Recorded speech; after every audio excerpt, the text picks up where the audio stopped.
Hello बच्चों, आज हम देखेंगे पालमपुर में कृषि के अलावा वो कौन कौन से काम होते थे। हमने ये पढ़ लिया कि फार्मिंग जो है मेन एक्टिविटी था पालमपुर में। लेकिन आप कोई भी गांव देखेंगे, फार्मिंग के अलावा भी बहुत सारे काम होते हैं। जो फार्मिंग यानी कृषि से अलग इतर होके जो काम होता है उसको हम बोलते हैं नॉन फार्म एक्टिविटी, यानी गैर कृषि कार्य। तो गैर कृषि कार्य अगर किसी गांव को आप ध्यान से देखेंगे तो आप मुख्य रूप से दो चार काम पाएंगे जिसको आप कह सकते हैं कि ये नॉन फार्म एक्टिविटी है। तो सेम उसी तरह से अगर हम पालमपुर की बात करें तो पालमपुर में जो मेन कृषि कार्य था उसके बाद जो काम होता था वो था डेयरी का, दूध व्यवसाय का। अब है क्या, पालमपुर में कृषि मेन व्यवसाय था, लेकिन आपने ये देखा कि 240 परिवार ऐसे थे, 240 फैमिली ऐसी थी जिनके पास 2 हेक्टेयर से कम लैंड था। 150 फैमिली ऐसी आपने देखा जिसके पास जमीन नहीं था। इससे आप ये निकाल सकते हैं कि लोगों के पास आय का एक रेगुलर साधन नहीं था। तो अब लोग अलग अलग कार्य को करेंगे जिससे कि वो अपना जीविकोपार्जन, लाइवलीहुड चला सकें। तो पालमपुर में ज्यादातर लोग क्या करते थे, दूध का व्यवसाय करते थे। दूध के व्यवसाय में क्या हुआ, जानवर रख लिया, गाय रख लिया, भैंस रख लिया, और ये क्या, इसको जो चारा है उन खेतों से मिल जाएगा जहां पर वो खेती का काम कर रहे थे, या उनका अपना खेत है, या तो किसी खेत में वो अगर रोजगार कर रहे हैं तो वहां से उनको सस्ते दाम में या कम कीमत में फ्री में उनको चारा मिल जाएगा। और उस दूध से वो क्या करते थे, जो दूध का उत्पादन होता था, पास का जो गांव था, आपने पढ़ा था रायगंज, और जो शहर था शाहपुर। तो पालमपुर से क्या करते थे, ले जाके रायगंज में इस दूध को बेच देते थे। बड़े जो व्यापारी थे शाहगंज के, वो रायपुर में अपनी चिलिंग सेंटर और कलेक्शन सेंटर बना रखा था, और उसको वहां पर इकट्ठा करते दूधों को गांव से, और उसके बाद शहर में ले जाके अच्छी कीमत पर बेचते और उसका फायदा कमाते। उस फायदे का कुछ हिस्सा गांव के लोगों को मिलता, जिससे कि उनका आय पहले से ज्यादा बढ़ गया, क्योंकि कृषि के इतर भी उनको काम मिल गया। दूसरा काम जो पालमपुर में हो रहा था उसको हम बोलते हैं स्मॉल स्केल मैन्युफैक्चरिंग। आपने देखा होगा शहरों में बड़ी बड़ी फैक्ट्री, बड़ी बड़ी कंपनियां, ऐसे नहीं, गांव में छोटे स्तर पर निर्माण का कार्य हो रहा था। कोई टोकरी बना रहा है, कोई साड़ी बीन रहा है, कोई एम्ब्रॉयडरी का काम कर रहा है, कोई सिलाई का काम कर रहा है, कोई कुछ और बना रहा है, यानी छोटे छोटे निर्माण के काम, ऐसे काम जिसके लिए किसी बाहरी मजदूर, बाहरी लेबर की आवश्यकता नहीं पड़ती।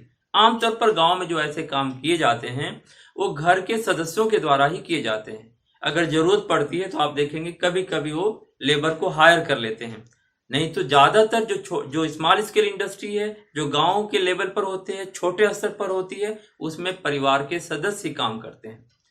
उसमें एक स्टोरी दिया हुआ है, स्टोरी ऑफ मिश्री लाल। मिश्री लाल गांव का एक समृद्ध किसान है जिसने अपने मार्केट सरप्लस से, हमने कल पिछले लेक्चर में पढ़ा था कि मार्केट सरप्लस क्या है, जो बाजार अधिशेष क्या है।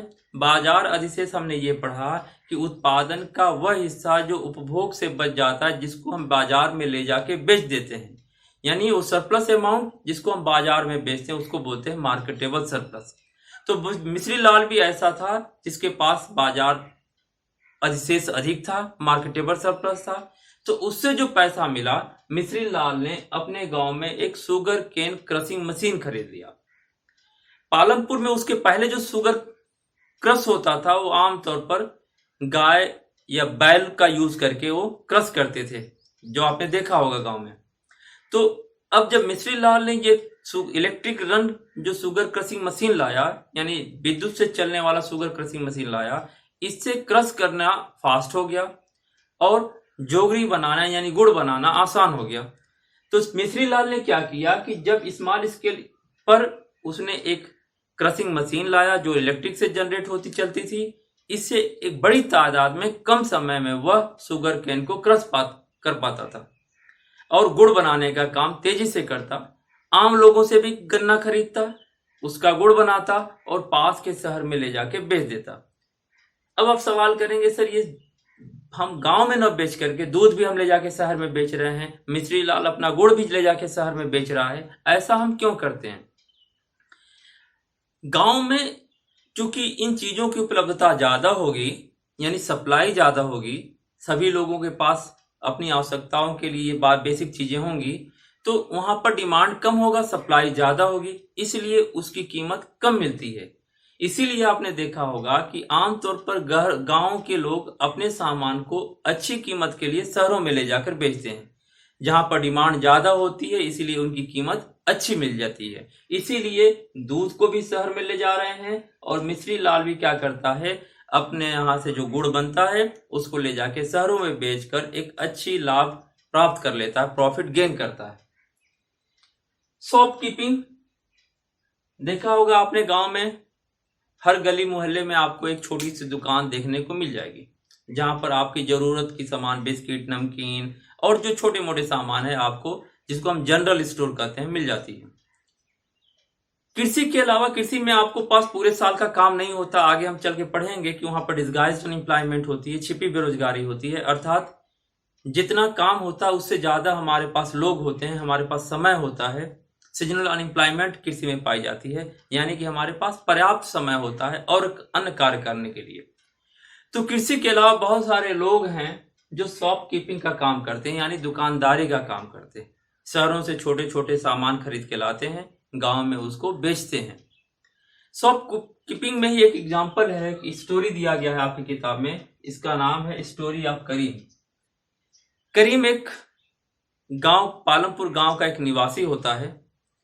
उसने ये देखा कि गांव के जो बच्चे हाई स्कूल, इंटर के पढ़ने वाले हैं, वो इन दिनों कंप्यूटर सीखने के लिए शहर जा रहे हैं। करीम ने सोचा कि अगर मैं कंप्यूटर का दुकान, कंप्यूटर की जो शॉप मैं खुद अपने गांव में अगर खोल दूं तो एक अच्छा स्कोप होगा, जिससे कि ज्यादा से ज्यादा बच्चे सीख पाएंगे और हमारा भी फायदा होगा। करीम ये भी पाता है कि गांव में 2 औरतें ऐसी हैं जो कि कंप्यूटर एप्लीकेशन जानती हैं, और करीम ने अपने घर के पास ही, अपने घर में ही एक कंप्यूटर का शॉप खोला, जहां पर ट्रेनिंग दी जाती है बच्चों को, और इस तरह से वह कृषि के बगैर भी आय जनरेट कर पाता है। इसी को हम बोलते हैं गैर कृषि आय। अगला है ट्रांसपोर्टेशन। जब गांव में उत्पादन होगा, आपने पहले चैप्टर के बेसिक में पढ़ा कि जो गांव था वेल कनेक्टेड रोड था यहाँ पर, यानी रोड की जो उपलब्धता थी अच्छी थी, ऑल वेदर रोड था, यानी सभी मौसम में चलने वाले पक्के रोड थे। जब रोड है तो हमने साथ ही ये भी पढ़ा था कि वो ट्रांसपोर्टेशन अच्छी थी, कहीं बैलगाड़ी दिख रहा है रोड पे, कहीं आपको ट्रक दिख रहा है, मोटरसाइकिल दिख रही है, जीप दिख रहा है, तो यानी ट्रांसपोर्टेशन का काम वहां आसानी से हो सकता है। लोगों को एक जगह से दूसरी जगह ले जाने का, सामानों को एक जगह से दूसरी जगह ले जाने के लिए एक अच्छी वहां पर व्यवस्था थी। तो बहुत सारे ऐसे लोग थे जिन्होंने ट्रांसपोर्टेशन को अपना एक आय का साधन बना लिया। कई लोगों ने ट्रैक्टर खरीदा, जीप खरीदा, और उसके द्वारा सामानों को गांव से शहर लेके जाते थे और एक आय का जरिया होता था, एक आय कमा लेते थे। इसमें किताब में आपके दिया है स्टोरी ऑफ किशोर।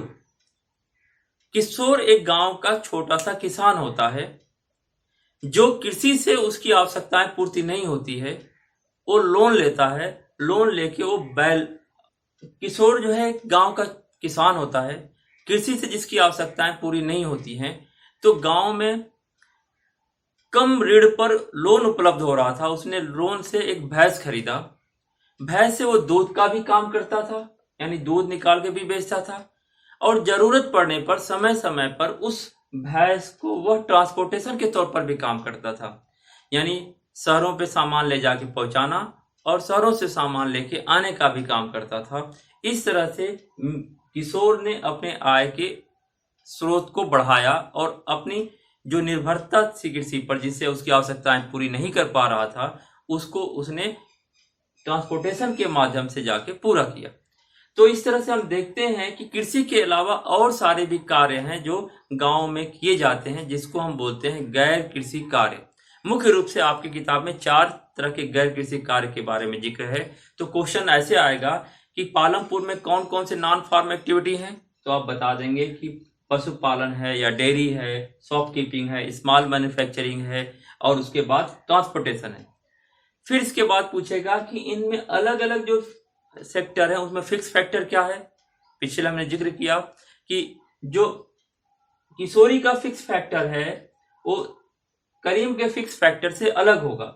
जो करीम को जो लेबर लगेगा वो स्मॉल स्केल इंडस्ट्री के लेबर से अलग होगा, जिसको हम स्किल्ड और अनस्किल्ड लेबर बोलते हैं। फिर हमने पढ़ा था वर्किंग कैपिटल और फिक्स कैपिटल। तो इन सब को इसी आधार पर क्वेश्चन आएगा, जिसकी जिक्र हम अगले लेक्चर में करेंगे। अगले लेक्चर में हम देखेंगे कि क्वेश्चन किस तरह से आएगा और कैसे हम उसको आंसर करेंगे।